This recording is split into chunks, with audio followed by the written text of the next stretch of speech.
Okay, hello everybody again. Welcome back to this second part of this workshop of the TRAKR.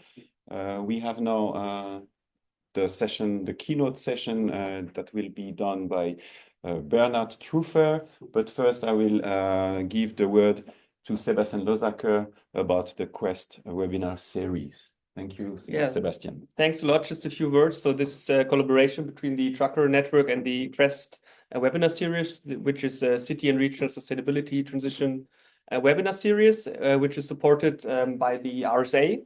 Just a few words about the RSA, our host. So the RSA, the Regional Studies Association, is a global and interdisciplinary network for urban and regional research, for development and for policy. And the RSA supports the members with latest research funding schemes, networking and publishing opportunities, and different spaces to grow your research and your careers. Just a few notes on the housekeeping and some general information on this webinar. So the keynote lecture here is being recorded and it will be made available in the RSA lounge afterwards online for members. And for people that are watching online, please, if you have any questions, put them in the Q&A box and we are happy to get back to you then at a later stage. Thank you. Okay, thank you very much, Sebastian. And here we are also very pleased from the TRAKR network, the research network of the RSA on transformative knowledge region. Very welcome online also to Neuchâtel for the people who are attending online. We are here on 26 people in the room, and they will also participate to the discussion. Today I have really the pleasure to welcome a good colleague, a Swiss colleague, Bernhard Truffer, and with a leading reference on transition studies, has worked on this question for 30, 40 years already. 30, okay, he's laughing. And also, which is a very big pleasure for us to join efforts on research, is a professor at Utrecht University and also leader at the Eawag at the ETH Zurich here in Switzerland. He has published a lot on transition studies, and today he will try to contribute to our aim, which is the role of knowledge in transition studies. And with the title Matters Beyond Knowledge, we hope beyond doesn't mean not about knowledge. The role of valuation in transition studies and potential lessons for regional policy. Thank you very much again, Bernhard. We look forward to your talk.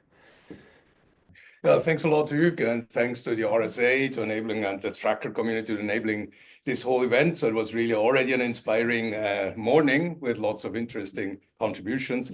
I want to talk about, our most recent, or let's say over the last 4, 5, 6 years, we have been engaging with elaborating an evaluation perspective, and I will just argue, of course, and elaborate what that means. But before even getting into it, I have to disclose that the original instigator for that move were Olivier and Eawag. That was like 10 years ago or so when we had a workshop here in Neuchâtel, and you tried to convince us that evaluation was an important perspective, and I said, yeah, just do it, it's good enough. It's good if you do it. And then it took me a long time to discover it. Perhaps I should also more proactively engage with it. So here, that's 10 years later, 10 years after, where we stand, and we're still continuing for some time. I have to also disclose that that what I will present is largely based on the discussions with Muhil, who sits here, and Max Hoos, who unfortunately couldn't make it. So we're developing together this sort of perspective, and in particular, the empirical case will all be based on the first paper of Muhil's PhD thesis. So I will proceed in 4 steps. So first, I will present to you my reading of the transformative knowledge approach and how it relates to transitions. And then I will make some introductory statements about how to analyze valuation dynamics from our perspective, how we approach it, which is not the only way you can approach it. But then, it will culminate in the reporting of an empirical case that we've been analyzed, and I will try to convince you that the valuation is really contributing something additional to how we analyze innovation processes traditionally, and then have concluding slides on knowledge, values, and regional policy. So, what you asked us for, to relate back to the core issues of the TRAKR community. So perhaps just to start with how I read a little bit into your documents, etc. And I have to say I'm very sympathetic to it. Of course, it aligns very nicely with what we are doing in the transitions field. And so I'm not fundamentally critical about it. I think there's a lot of interesting stuff going on. I have just a few questions, more at the level of the conceptual approach, and whether this is a sort of a fruitful approach, or where I have my question marks and how we would approach it.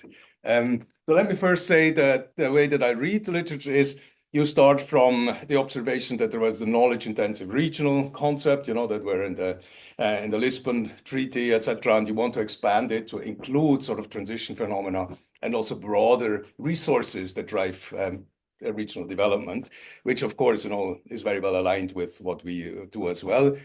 And then I saw conceptually you're making a big point about introducing a sort of future-oriented perspective, so related to dynamic capabilities, imaginary expectations, and so on. And I guess that's also what we have been engaging with, though there's also no difference at that level.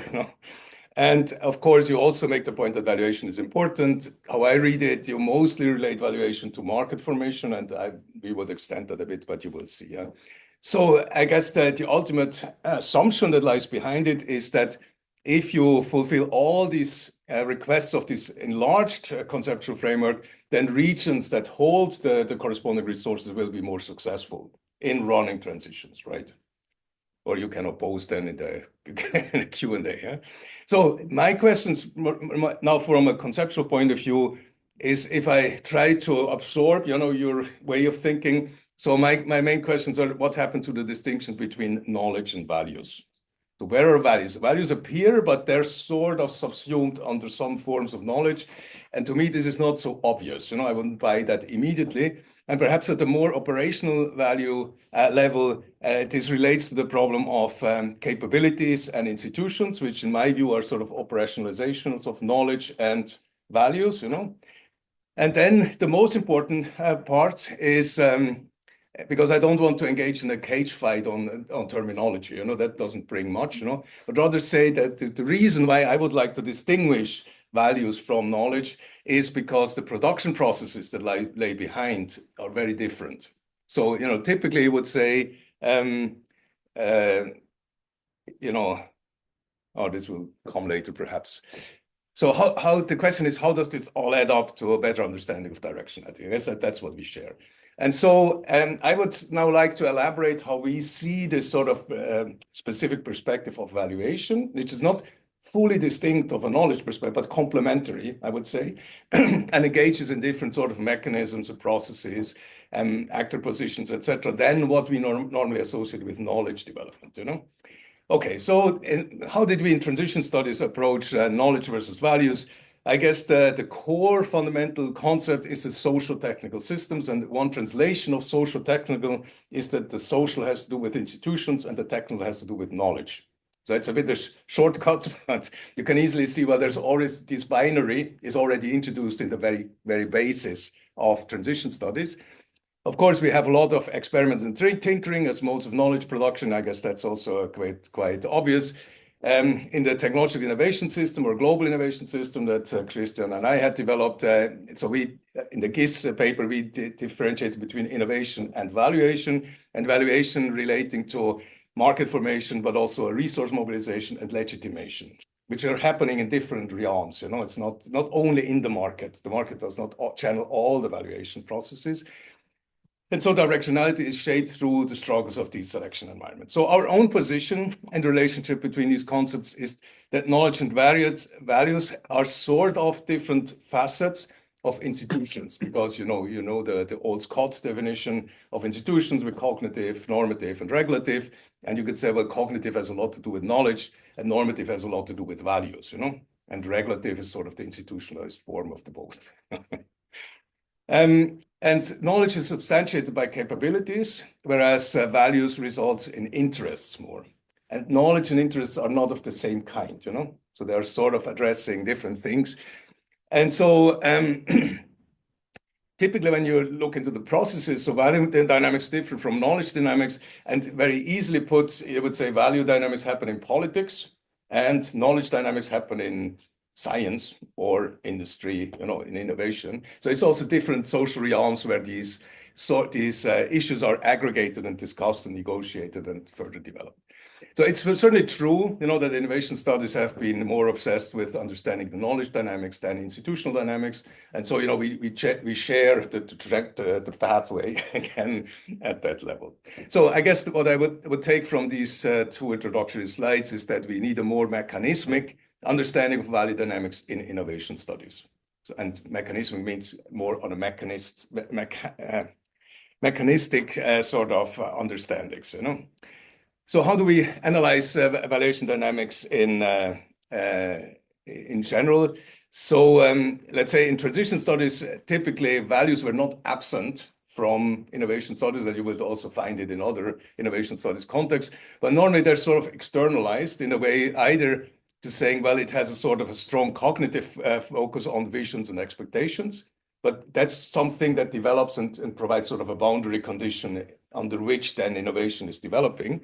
Or you say, well, it's an external boundary setting by policies, but again, policy making takes a long time, you know? So you have a sort of boundary conditions that shape it, or as Camilla has formulated, you know, it's sort of setting a framework, and within that innovation will happen. But we know very well that innovation happens all the time and the regulatory frameworks emerge at the same time. So, you know, if it just pinpoints to expectations and policies, we're sort of not in sync with the processes. So how is valuation negotiated on the go, so to speak?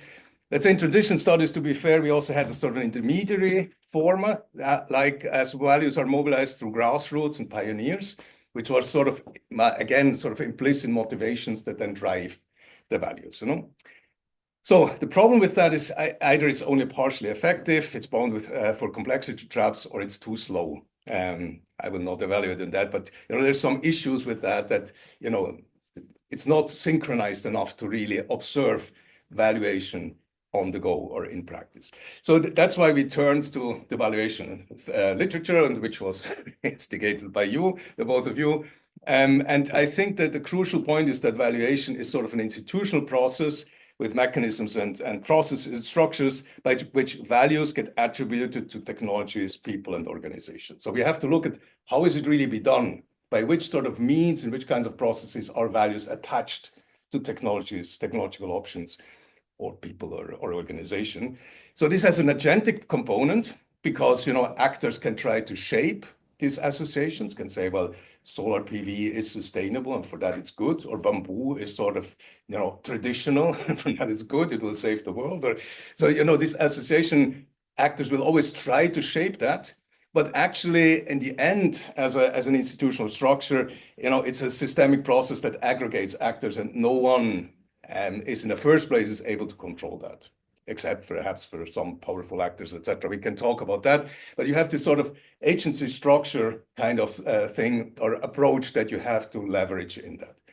So in our empirical work, we have worked, and I will also do that here, a lot on valuation devices, which are sort of specific material forms in which values get attributed to technologies, eco-labels, standards, rankings, lists, etc. And I will just focus in the further on these sort of things. So valuation can be broader than that, but let's say valuation devices are sort of a convenient lens, you know, or objects to analyze valuation processes in the making. So to summarize, valuation enables the retracing of micro-meso connections and the shaping of directionality. That's sort of our assumption, conceptual assumption, if you want, with which we develop these sort of frameworks. So how does evaluation happen, and how, you know, what are we talking about? Is this something very abstract, or in the end it's something very mundane and simple? So here we have recently adopted quite strongly the concept of strategic action fields. So let's say sociological perspective on saying how do actors position themselves vis-a-vis each other in a specific field of or a problem. sustainable construction or whatever, and then observe how the positions of these actors change over time and how strategies emerge out of this interplay. And in such an approach, it's very straightforward to say, well, you will have different types of actors in the field. You have firms, you have consumers, assets for science, academics, and regulators, and you have manifold relationships between them. And the I stands for intermediaries that try to coordinate in between. And the valuation device is typically something that wants to intervene in the relationship between companies and customers to say, oh, if you use bamboo, then you will have a sustainable house, so you can just leverage that as a sort of marketing argument. Of course, what you see here from this map, the relationships, you would never expect to only have one eco-label that regulates market firm interactions, but you will actually have a whole plethora of evaluation devices that jump on the backs of in any field, try to regulate all the stuff. So what you get, let me just go back. So if you now extract here all the valuation devices, that exist in such a field, and strip it from all the actor relationship, you have something that's sort of an interrelated set of valuation devices, and we call that valuation ecosystem. So in whatever strategic action field you are, actors are exposed to these different valuation devices that might have competing demands on what they have to do. And directionality will emerge from how the actors engage with all that. And then, it will then emerge from the interplay. And it's very hard to pinpoint in the end, this valuation device or this actor was really important to shape it in this direction. That's sort of an inherent complexity to deal with. So, conceptually, we would call this represents a very core part of the selection environment, a very old concept of innovation studies that we have to mobilize. So the research approach is to retrace the emergence and the dynamics of valuation ecosystems in several empirical cases. So how have the transition studies dealt with that? Now, in transition studies, we also observed that, we have, as all research communities, the frameworks have become successful because they had a nice exemplar that fitted very nicely with the conceptual framework. So in transition studies, it was the electricity transition, which had a very simple substitutive process, commodity, which is hard to differentiate, very clear actor structure, rather locally delimited, etc. So it was sort of a problem of substitution, which is quasi unilinear, very unidimensional or linear. And so this, enabled a lot of nice results to present. And people tried to apply it to different cases and mostly return and say, well, we're failing. It doesn't really work. So we have taken up the challenge in many different ways, but recently going to consumer products. And what you immediately observe is they're much, much more complex, because you have not only these regionally delimited structures, production structures, but you have global value chains. So you have to engage in this global and regional context. And also what was nice with the electricity case, it's essentially about avoiding climate change. So you have one value, that provides you the goal to orient, and then everything will be good. If you don't have climate change, everyone will be happy and live happily ever after. If you go into something like consumer products, and then you have a wide variety of value concerns, like, labor rights and, regional income, etc., power relationships that come into play, geopolitics, etc., that you cannot just abstract from. So they're all at the same time on the table. So, this makes it much more complex. And the conventional view, if you go into global value chains, how transitions happen there, it's mostly the assumption that everything works through the lead firms, or the regions in which the lead firms are. So it's either, and so it's top-down steering. So if you want to change anything that's in the food sector, in the textile sector, then you have to have the globally active valuation devices and actors that will drive it. So, we have Max Havelaar or organic textile labels, etc., that are then supposed to work their way through, for the whole value chain. Or you have EU regulations for responsible value chain management, or sustainability strategies for lead companies. But for the manufacturing regions, there's not much space left, because they're typically suffering from high global cost competition. They're either neglect of local negative impacts, or then they lack capabilities and resources to address these issues. So you would say, well, they're always at the end of the tail, there's just they don't have an agency in themselves. So it's hard to expect a proactive strategy emerging from those regions.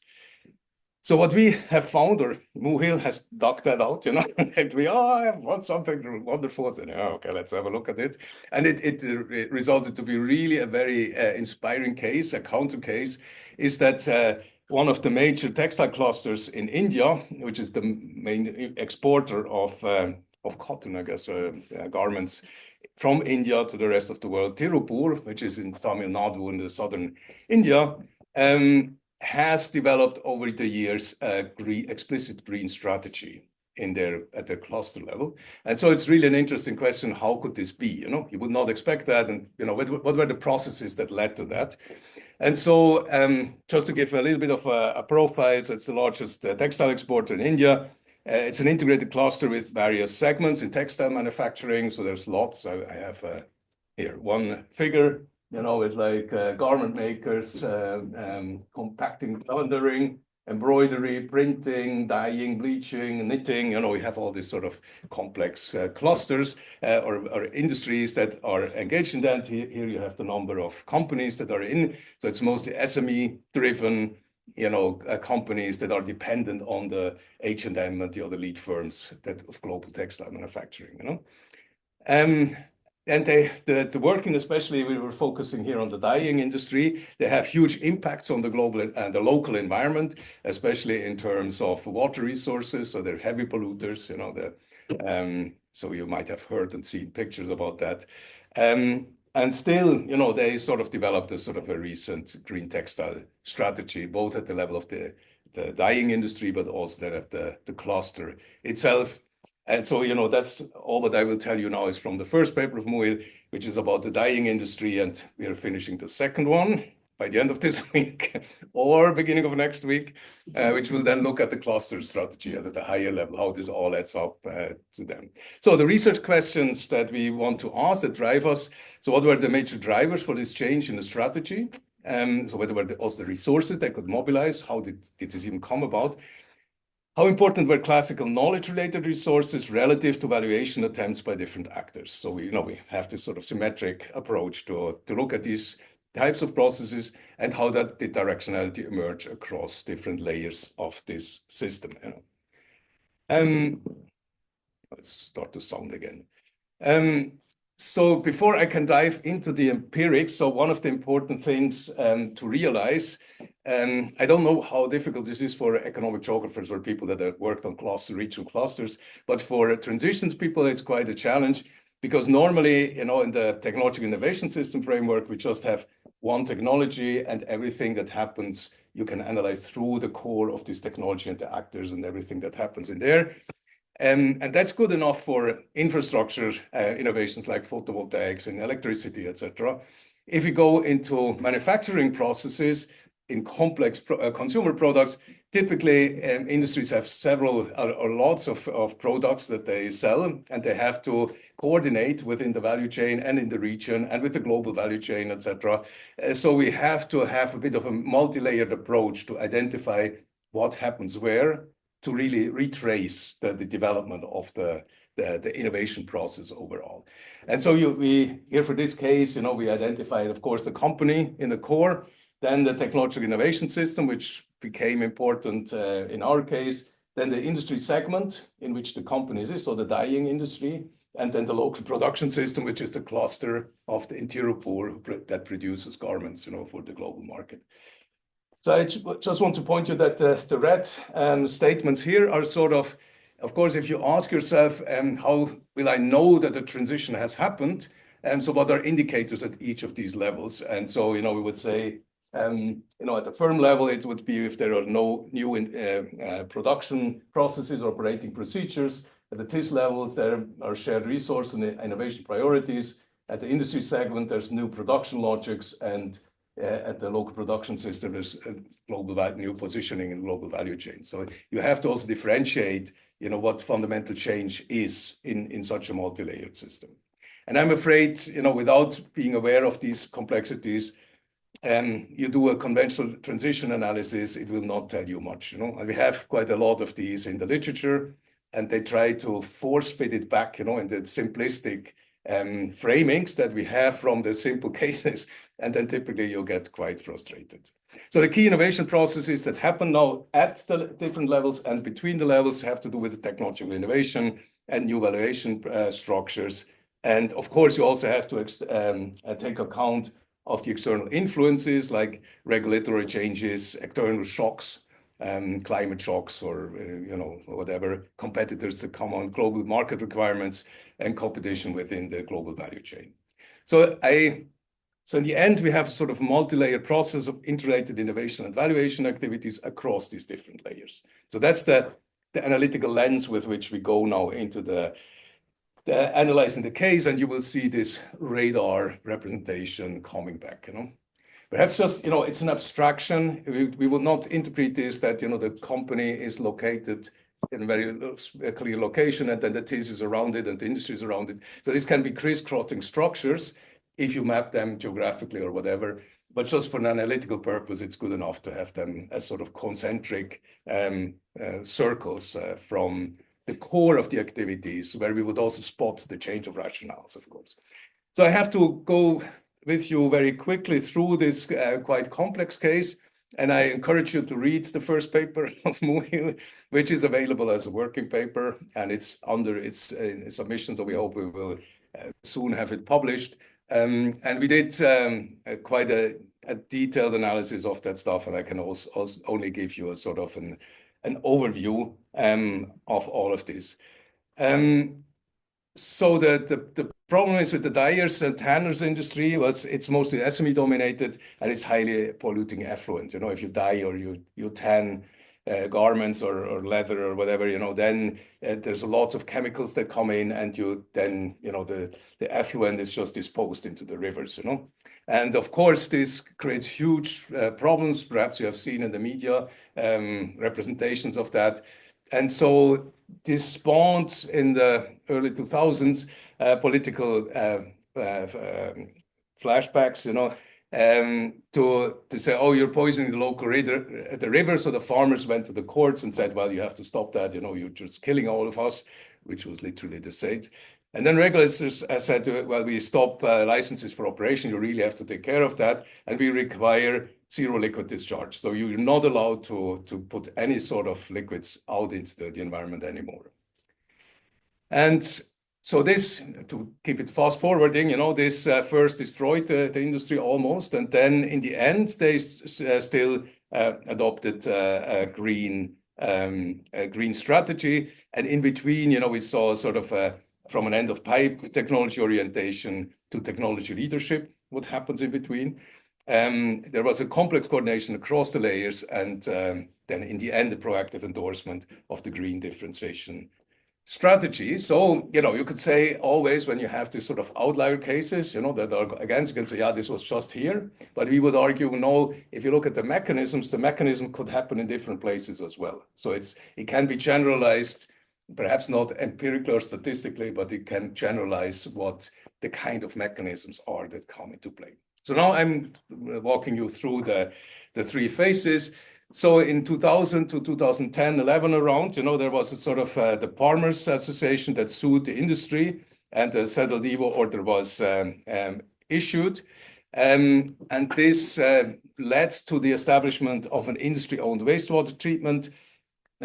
Companies were founded, or organizations that treated the wastewater, and they just sourced knowledge from outside and said, well, wastewater treatment is something that happens, so we can just, externalize that end of pipe. And then we saw that, coming back here to our radar plot, if we look at the elements, that were mobilized in this phase, that there was quite a strong prevalence of typical TIS failures, So there was knowledge deficits and technological immaturity. So the the newly founded wastewater treatment operators, they recognized that all the conventional technologies didn't work. And some of the providers even went into contracts, and then after a few months, they went back and said, oh, please release us from the contract, because what you have here is not, we cannot deal with that.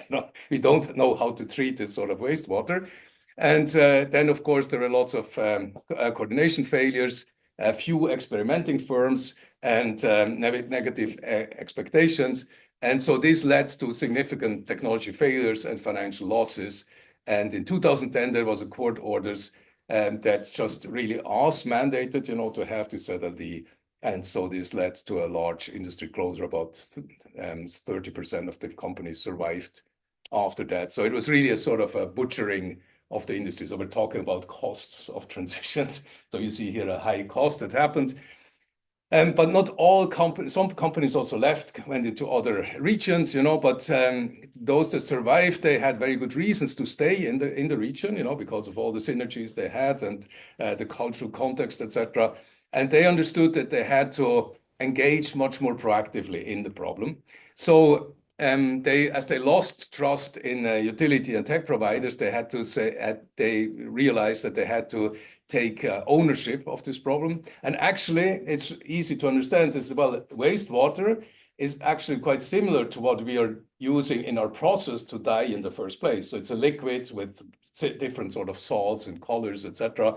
So if we just rethink a bit our production processes to lead to ZLD, that could be a much better solution. So they became the owner of the technology and became then also the technology experts, So they developed a sort of high-level wastewater treatment as a sort of a side business of textile dyeing, And so this happened a lot in collective learning. So you have this sort of typical TIS development that we see. And we see lots of innovation processes, that you would associate with TIS development, like experimenting, process innovations, knowledge diffusion, etc. But also lots of more institutional processes or let's say technological innovation was a lot on the brine reuse. So that's what's left when you from the wastewater, when you extract all the water that you can still circulate, you rest with an ugly residue, and how to deal with this brine. That was one of the key technological problems. But then they also realized that if they go ahead and become much more proactive, then they have a fairness problem in the industry. So they had to set up an own monitoring system so that they could supervise the other dyers, that they were also complying to their internal rules. And the problem is, that's a new thing that we see here, So this online monitoring system, which was a sort of evaluation device that was constructed, even had a reverse arrow. And because the regulators, you would say again, it has been the regulators who did the push and then everything just fall into place. But they were really useless in a sense. They didn't know how to really regulate or to monitor or to do anything. So the industry, the companies went to the regulators and said, oh, we have here a wonderful monitoring system. Please endorse that. So we have a standard that we can work on. So they were shaping the policy from their own rationality out. And so third part, there were again major external crises. So it's not like you're working in a nice environment of a niche and you solve all the problems, but things are happening all the time, constantly. So they developed then this sort of the green imaginary and had developed new institutional strategies to mobilize finance and legitimacy. So the picture that emerges here is that you see that still some of these innovation processes play an important role, technological innovation processes, but the whole institutional work has become much more important to stabilize and to coordinate with among all of these levels. And you see also the blue encircled red cards are sort of proliferating in that stage. So, and we see, new types of valuation devices emerging in this phase.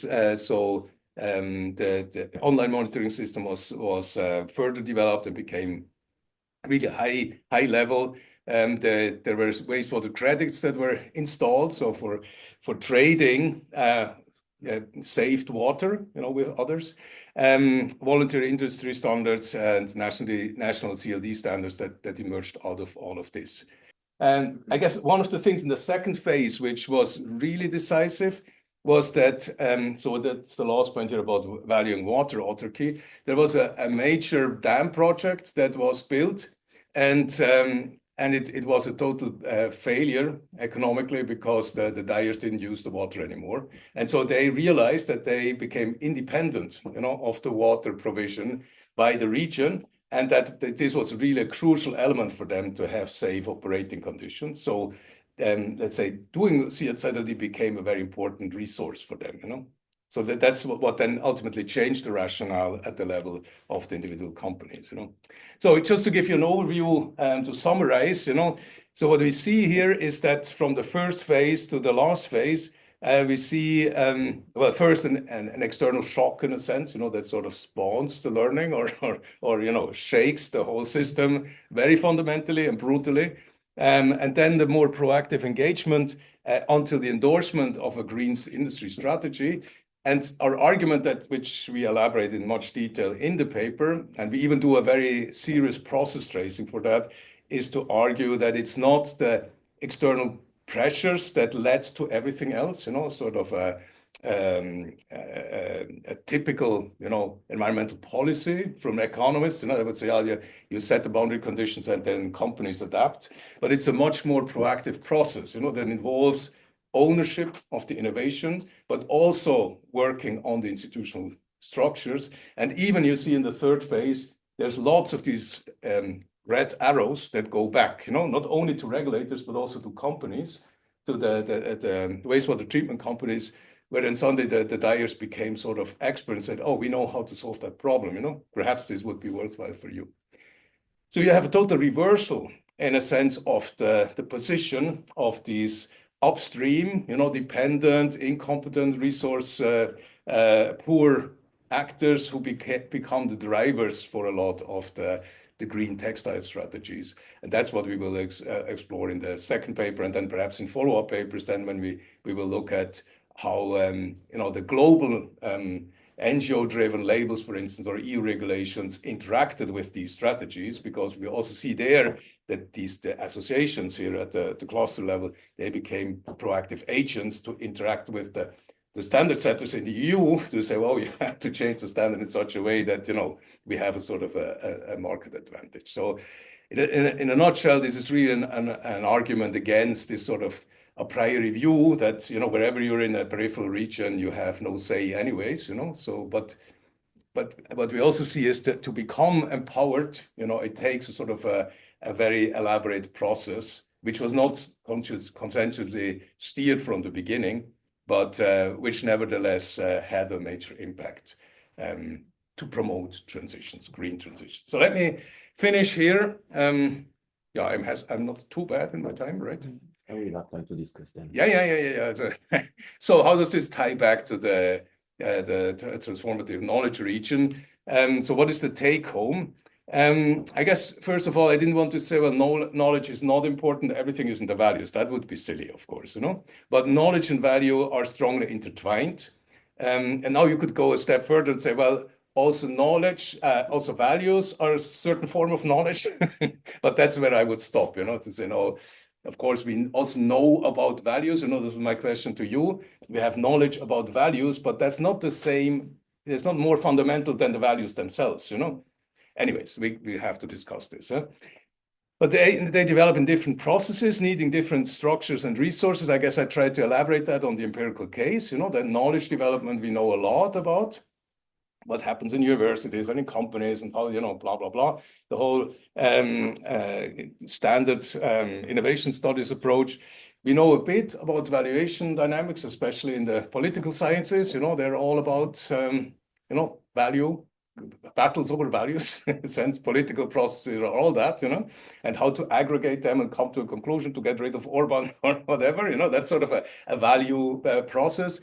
But that happens also on a daily basis. And how does this interrelate? I guess that's our conceptual argument that we want to elaborate here. And of course, we would say, then the geography, space matters, of course. I guess you saw quite clearly here that, well, we didn't elaborate much, but, Tirupur why not all the tire companies left Tirupur had a lot to do with the sort of resources that are in the cluster and in the region, so that the region also played an important role, but also the global interdependencies with the global value chains played at the same time, So I guess my main point is valuation focus provides an original perspective on drivers of such transitions. And I would say, it needs a sort of a genuine conceptual approach to understand what's going on that you cannot easily lend just from what we know from knowledge dynamics, I guess that's my basic argument is that. So we have to accept that these are sort of different logics of development that come into play. So implications for economic geography and regional policy. So the influence of the region is certainly there, so shared resources and path dependencies, innovation culture, all that is still there in our case. It's not that suddenly it doesn't play a role anymore. I guess a very important point is also there's a limited role of what the regulators can do. So the agency is not only with the regulators, but the regulators are part of the system dynamics, So they're at best instigators, whether consciously or not. So the Christian's case was also that it was not a conscious strategy to say, we will now build up an experimental space, but the experimental space emerged de facto in the process. And then the question is, are regulators able to see that, perceive it, see it as an opportunity space, and then constructively intervene? Or are they just passive outsiders, say, we're overwhelmed, we're just acting haphazardly, what happens very often. So let me just almost conclude here. So I guess our approach would be not to go into the direction of the transformative knowledge regions, to try to summarize everything under various forms of knowledge, but rather what we are trying, or we're playing around with Johan Mjörner and Christian, we're talking about techno-institutional resource spaces. So, how can regions have resources that are good for knowledge development? So we know everything about that from Ron Bosma's work, etc. But what is also in the institutional structures and the capabilities that are related to using and leveraging these institutional spaces that can give a competitive advantage to region.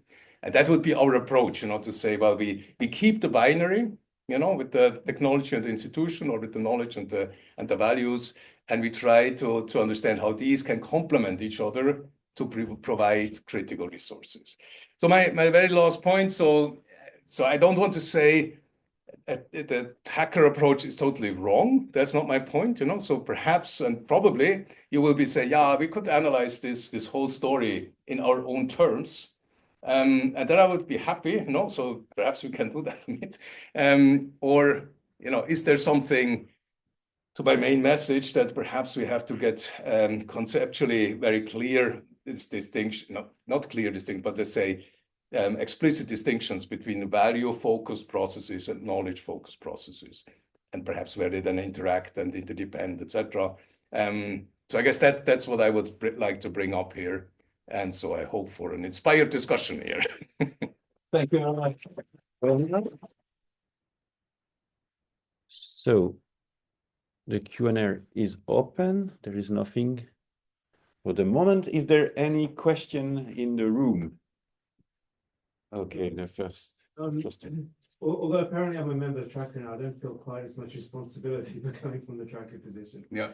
So coming from outside a little bit, there's a couple of points you could link to what you said. So one is in relation to theorizations of knowledge. I think Ben Friedberg's stuff on different forms of knowledge going back to Aristotle is actually really informative because it links to your different kinds quite nicely. It might be reframing in those terms gets away from some of the dichotomies between his knowledge value and his value, value is a form of knowledge and that there are other forms of knowledge. The thing that struck me all the way through the presentation was that it gets, it's nice because it focuses down to quite concrete matters, and it's still within the purview of a regulator to think about the things you're doing.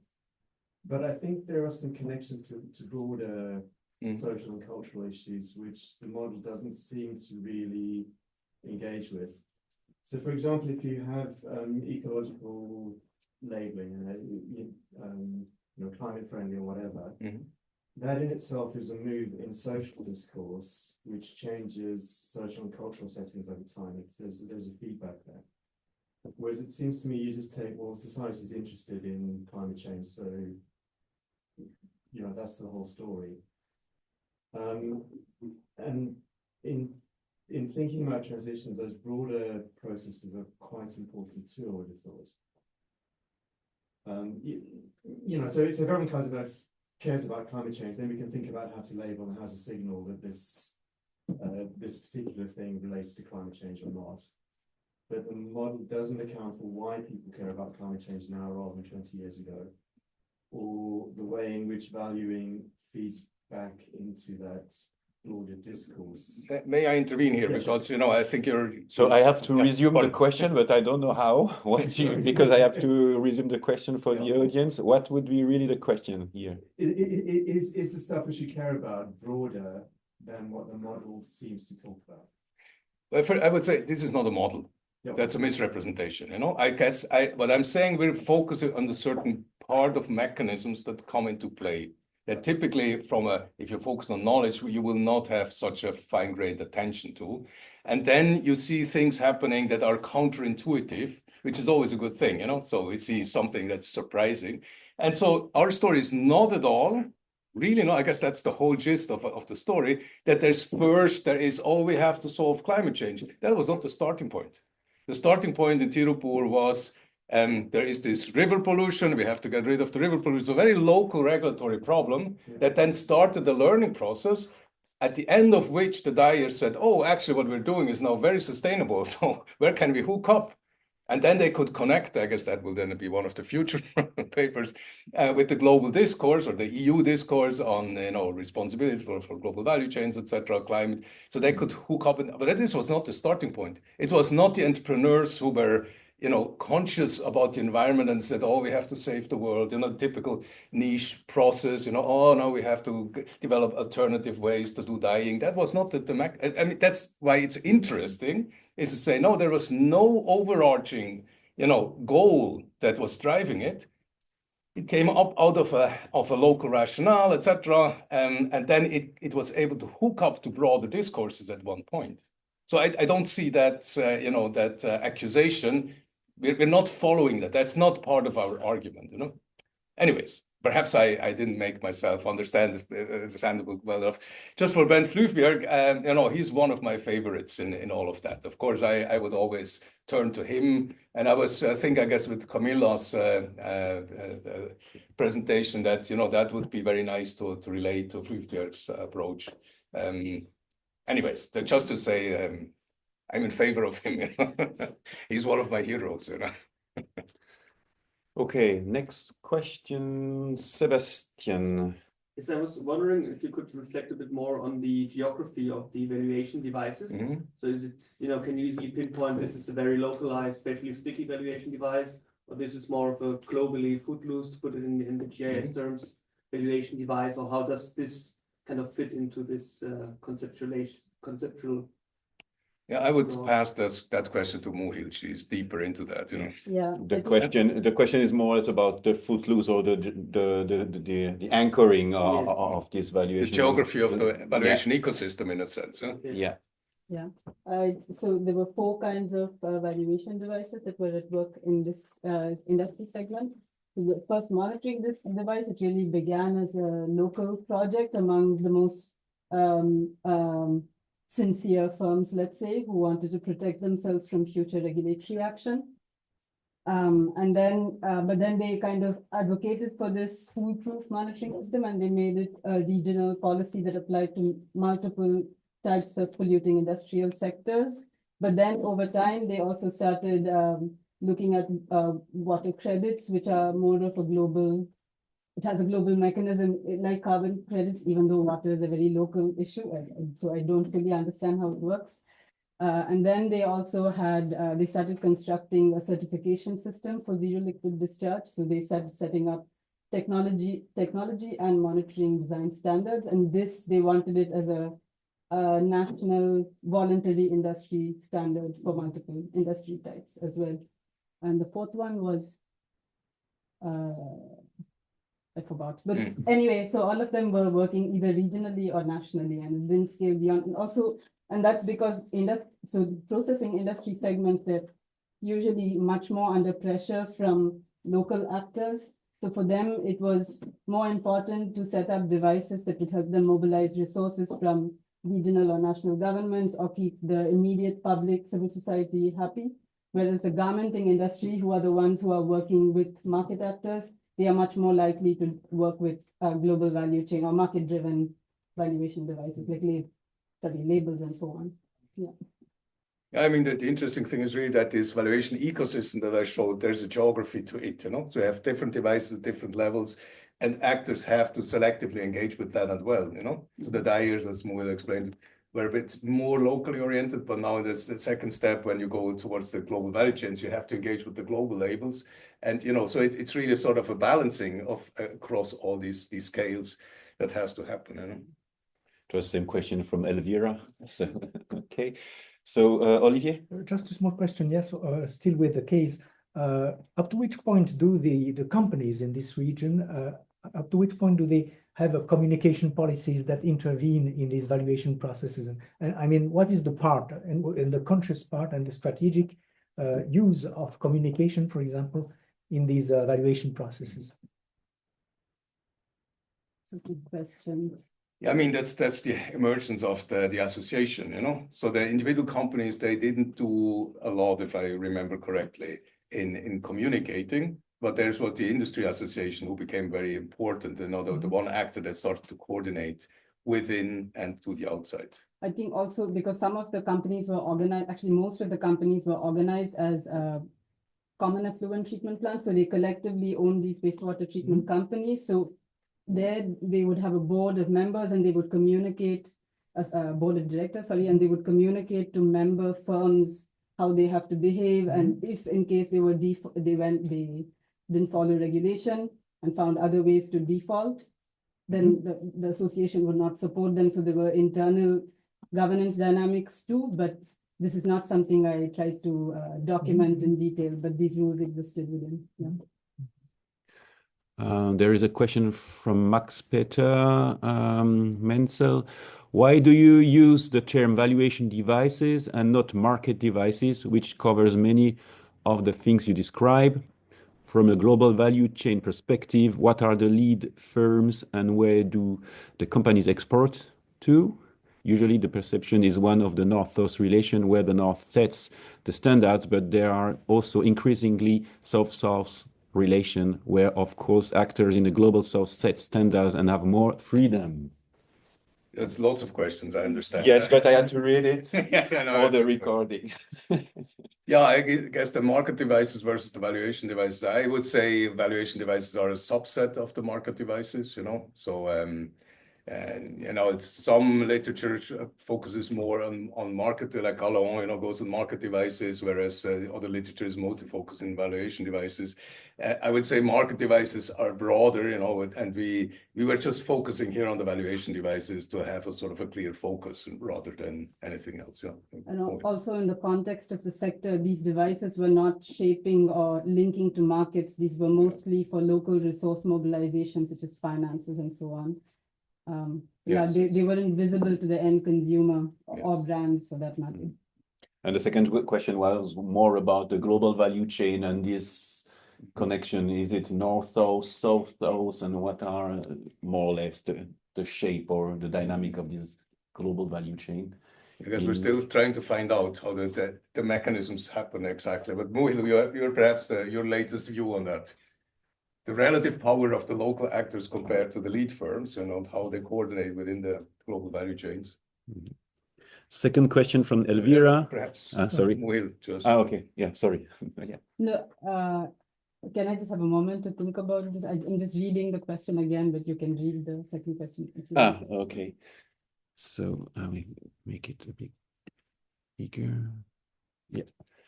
And the second question of Elvira, what is the relation between valuation and idea of agency, place-based, and so on and so forth in these debates? Yeah, I mean, you know, as I said, valuation has this sort of double perspective. On the one hand, it's sort of an agency focus, that agents try to influence, the values that get associated with technologies. And then you have sort of the meso level, which is emerging from the interactions of actors. So, that the relationship to regional context for action, if I understand correctly, is then an interesting question or a hypothesis. Is there sort of a capability of regional actors in some regions to be more proactive and be more able to shape than in other regions, So that for us, that would be sort of an institutional relatedness question. So do you have certain regions that are very good at influencing the evaluation processes, like Hollywood or expect, So does this make sense, or is evaluation happening a bit outside of the context of regions, more in a global sphere, So I think that's also a bit of an empirical question that will be answered differently for different empirical cases, So there's a geography to the agency, if I understood the question correctly. Yeah. Yeah. Do you want to respond? Yeah, so about the global value chain perspective question. So the cluster is 60% of what it produces usually gets exported, and 40% is for the domestic market. And the region that they're increasingly focusing on now is the EU. They were already major exporters to the EU, but now because there's a larger green strategy that's emerging in the cluster, and they are now realizing that they're actually already pretty well organized and technologically equipped to link to green markets.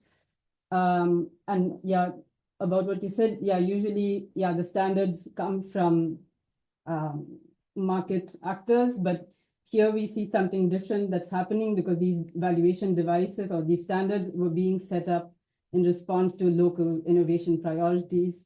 And actually, there is a bit of a conflict as well, because a lot of the market-driven devices are not, the brands, they don't really have the capacity to enforce them onto second and third tier suppliers. So usually, like these market devices, they kind of incentivize larger factories that are vertically integrated, so everything works in-house. So the minute you go into a cluster like this, where all the activities are segmented, then these market-driven devices, there's quickly a lot of opacity. You don't know what each actors are up to. And also, so the challenge for the dyers is that even though they have this really radical innovation, it's difficult for them to communicate to brands because they don't have market-driven devices that recognize zero liquid discharge. It's emerging now, maybe in the last 4 to 5 years.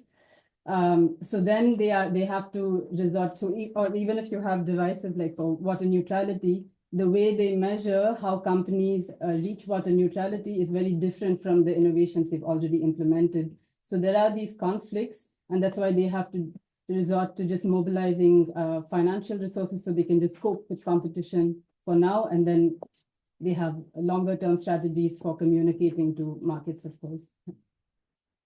A question in the Q&A, but it was also a question I would address, because is it still an hypothesis that knowledge and values are strongly intertwined? And is it still an hypothesis? And my question would be, don't we need knowledge to have values? Because I remember when I was working in the watchmaking industry, you say, okay, the value of the watch is nothing, and mechanical watches is obsolete and doesn't make sense. But if you are a so-called connoisseur, someone who knows about the watchmaking industry, you will get the value, and you will understand why you have to pay more. And in this sense, I would argue that without knowledge, it's not possible to have value, because values are based on knowledge, and that would be for me. Yeah, but I would say the opposite. Without values, you have no knowledge, So, that the point is, I'm not argumenting at an ontological level to say, well, does knowledge exist or do values exist? They're, of course, intertwined and constitute each other. My argument is much more, what's the production logic of knowledge? And what's the production knowledge or aggregation logic of values? And my whole argument was they are different. So if you just put them under the same umbrella and said, there's all different forms of knowledge developments, then I think analytically you don't gain a lot, So rather confuse and obfuscate rather than make it clear. The more fundamental question of what has been first, values or knowledge, we have to, that's then the level of Dewey, the epistemology questions are, what can you know about the world? What is value-laden and what is objective fact? So these become very fundamental philosophical, ontological questions, which I don't find very productive, I have to say, you know, at that level, you know, because you can never really prove that, you know. So I'm much more pragmatic and say, it helps me a lot to look at valuation processes as a problem in itself. And I know a lot about innovation processes, and then it's an interesting question where they meet and where they exchange and where they shape each other, and that happens, you know, but it doesn't happen all the time and essentially, you know. I guess that's the whole argument. So it's a much more of a research strategic argument than an ontological argument, you know. Maybe for the people who are online, because it's planned to close at 2:30. Is there any last question from the online audience, either in the chat or in the Q&A?